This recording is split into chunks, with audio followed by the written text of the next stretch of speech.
Anyone who has been by Temple Shalom Emeth in the last week may have noticed a new, well-decorated, three-sided structure in the parking lot and wondered what it was all about. I went to talk to Rabbi Susan Abramson to learn about it and its significance. So welcome to our Temple Shalom Emeth Sukkah. And this structure goes all the way back to biblical times. It's in the Torah. It refers to how the Israelites were supposed to live in booths during the harvest festival and reap their harvest and then bring it ultimately to the temple in Jerusalem. It's kind of like the Jewish Thanksgiving, basically. The holiday of Sukkot, so this is a sukkah, and sukkah literally means shelter, and it's symbolic of the shelter that they built. And then the holiday of Sukkot, during which we build the sukkah, is the most important holiday actually of the whole Jewish year. It was called Chag, which means the holiday.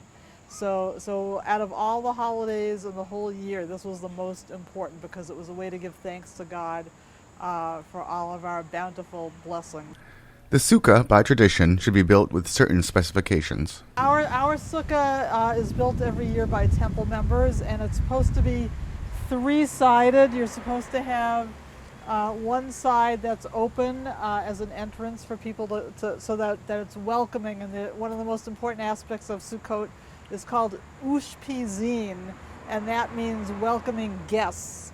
So you're supposed to, one major aspect of this is welcoming guests to join you in your sukkah, to be very hospitable to them.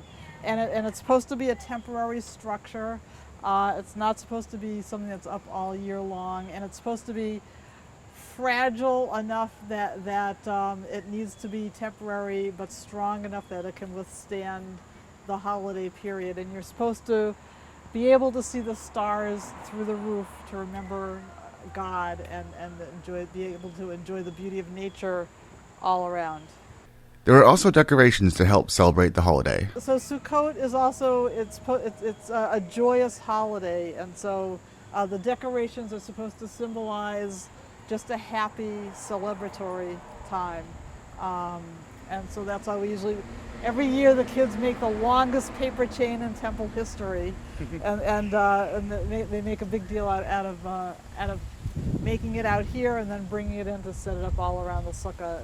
And a lot of times at a sukkah you'll see different fruits hanging from the roof and kind of fruit-like decorations. And finally, there's a special ritual performed during the holiday using plants grown in Israel. And so one tradition that we have is that these are symbolic of different parts of the body. The etrog reminds us of our heart, to have a good heart.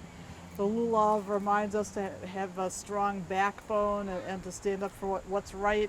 The myrtle reminds us of our eyes, to see the beauty of God's world around us. And the willow reminds us of our mouths, that we speak only good words to each other and bring kindness into the world. And so what we're supposed to do with them in the sukkah, or actually any place else, is we're supposed to hold the two together, and we're supposed to shake it 3 times in every direction like that. And that's to symbolize, to remind us that God is everywhere. From Temple Shalom Emeth, I'm B News Director Rich Hosford.